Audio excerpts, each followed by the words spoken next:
գերիների խնդիրը միջազգային համայնքներին հասանելի դարձնելու համար, ինչպես գիտեք, երբեմն միջազգային հանրությունը ինֆորմացիան կարող է ընկալել թվերի տեսքով, եւ երբ մենք ունենք ընթացող այլ մասշտաբային հակամարտություններ, խնդիրները կարող են երկրորդվել, հատկապես դա իրական էր ուկրաինական հակամարտության համատեքստում, երբ փորձ էր արվում հայ տուժած անձանց, ազգությամբ հայերի իրավունքների պաշտպանությունը երկրորդել, նաև այն պատճառաբանությամբ, որ զոհերի թվաքանակը նվազ է,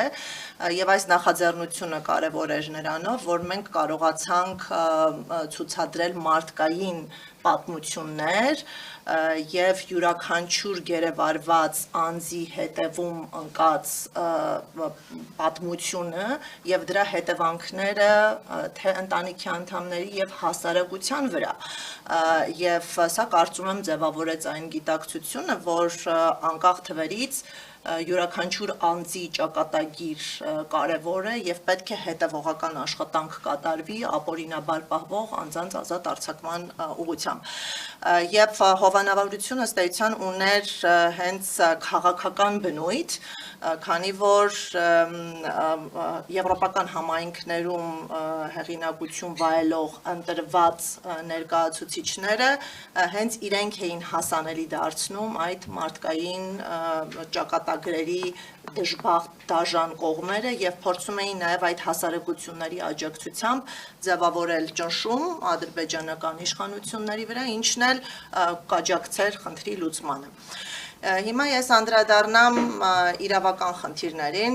այստեղ, ինչպես տեսնում եք, կա հոգեբանական աջակցության, քաղաքական, սոցիալական աջակցության, բայց չափազանց կարևոր է նաև իրավական աջակցության հարցը, քանի որ գերիների խնդիրը նախ եւ առաջ իրավական է։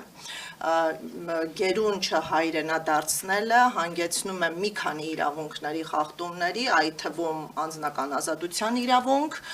եթե նրանք նաև դատավարությունների մաս են կազմում եւ հետապնդվում են իրենց կարգավիճակից բխող գործողությունների համար, ինչպես օրինակ մարտական գործողություններին մասնակցելն է կամ օկուպացված տարածքների բնակիչ լինելը, հասկանալի է, որ նրանք պետք է նաև պաշտպանված լինել արդար դատաքննության իրավունքի կոնտեքստում եւ նաև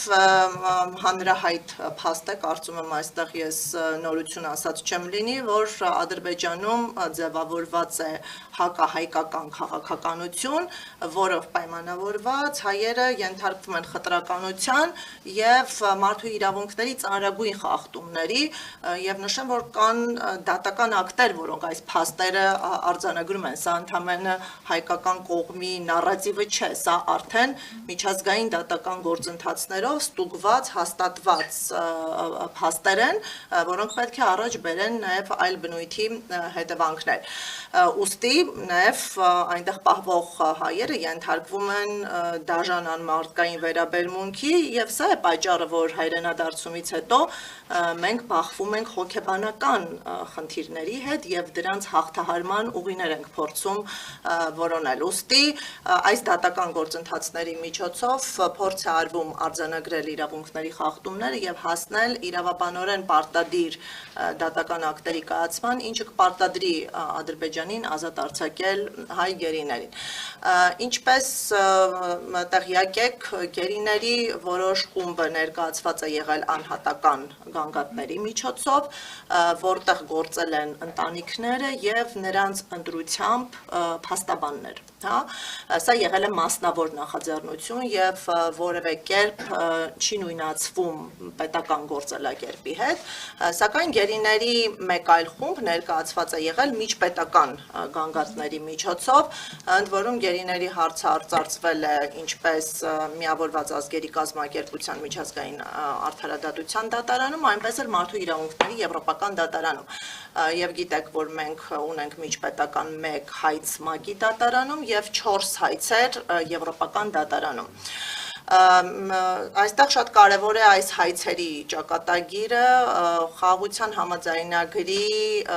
ստորագրման վավերացման գործընթացի համատեքստում արդեն իսկ հրապարակված եւ նախաստորագրված տեքստը ունի դրույթ համաձայն որի պետությունները պարտավորվում են հետ կանչել հրաժարվել միջպետական հայցերից եւ երբ այս համաձայնագիրը ուժի մեջ մտնի նախատեսված է 1 ամիս ժամկետ, որից հետո արդեն նորմը գործողության մեջ լինելով հանգեցնելու է դրա կատարողականի, ուստի միջպետական հայցերի հետ կանչը կարող է մեզ համար դառնալ իրողություն եւ իրավունքների պաշտպանության միջպետական ուղին արգելափակվի, հետագա իրավական գործընթացների ողջ ծանրաբեռնվածությունը հայտնվելու է ընտանիքների եւ նրանց ներկայացնող իրավապաշտպանական թիմերի ուսերին։ Միջպետական խաղաղության համաձայնագիրը չի կարգավորում եւ չէր կարող կարգավորել անհատական հայցերի ճակատագիրը, այս առումով ես հստակեցնեմ, որ պայմանավորվածությունները որևէ նշանակություն չունեն մեզ համար եւ մենք հետամուտ ենք մեր կողմից նախաձեռնված իրավական գործընթացների ավարտին։ Հիմա ինչ ունենք մենք անհատական գործերով, նախ նշեմ, որ Մարդու իրավունքների եվրոպական դատարանը այս պահին Ադրբեջանում պահող 23 հայերի առնչությամբ կիրառել է անհապաղ միջոցներ եւ պահանջել է Ադրբեջանին ձեռնպահ մնալ այնպիսի գործողություններից, որոնք կարող են նրանց բարեկեցությունը, ֆիզիկական անվտանգությունը եւ կյանքը դնել սպառնալիքների ներքո, նման միջոցներ ձեռնարկել է թե Եվրոպական դատարանը եւ թե ՄԱԿ-ի դատարանը։ Ադրբեջանը այս ողջ ժամանակահատվածում փորձ է անում վերացնել այս միջոցները, որը կրկին մարդու իրավունքների տրամաբանությանը չի ենթարկվում, սակայն մենք տեսնում ենք ջանասիրություն ադրբեջանական իշխանությունների կողմից ոչ միայն ազդել վերջնական դատական գործերի ելքերի վրա, այլ նաև վերացնել պաշտպանվածությունը գերիների ցանկացած ձևով միջազգային ներգրավվածությամբ եւ նշեմ, որ նախորդ ամսվա ընթացքում ադրբեջանական կողմը Եվրոպական դատարանում միջնորդություն էր ներկայացրել, խնդրելով վերացնել կիրառված անհապաղ միջոցները եւ դա անում էր նույն ժամանակահատվածում, երբ Ադրբեջանում դադարեցրել էր Կարմիր խաչի միջազգային կոմիտեի գործունեությունը, այսինքն մի կողմից վատթարացնում է մարդու իրավունքների նկատմամբ միջազգային վերահսկողություն իրականացնող միջազգային կառույցների գործունեությունը, մյուս կողմից փորձում է միջազգային դատարաններին հիմնավորել, որ հայ պատանդները լրացուցիչ միջազգային պաշտպանության կարիք չունեն։ Իհարկե, մենք այս միջնորդությանը առարկել ենք, նշեմ, որ նաև առարկություններ ներկայացրել է Հայաստանի Հանրապետության կառավարությունը եւ դատարանը հարցի վերաքննարկման արդյունքում սեպտեմբերի 24-ին կայացրեց որոշում, որ կիրառված միջոցները պետք է մնան անփոփոխ, այսինքն ադրբեջանական միջնորդությունը մերժվեց եւ այս պահին էլ հայ պատանդները գտնվում են միջազգային դատարանների հատուկ միջոցների պաշտպանության ներքո եւ նաեւ ադրբեջանական կողմը պարտավոր է որոշակի պարբերականությամբ հաշվետվություն ներկայացնել նրանց պահման պայմանների, առողջական վիճակի եւ այլ հանգամանքների վերաբերյալ այս հաշվետվության ներկայացման վերջնաժամկետը սահմանվել նոյեմբերի 4-ը Ուստի մենք ակնկալում ենք, որ նոյեմբերի 4-ին Ադրբեջանը կներկայացնի լրացուցիչ տեղեկություններ, որը բնականաբար հասանելի է դառնալու նաև հայ պատանդների ընտանիքի անդամներին։ Այստեղ ես նշեմ, որ մենք ամբողջ ծավալով չենք վստահում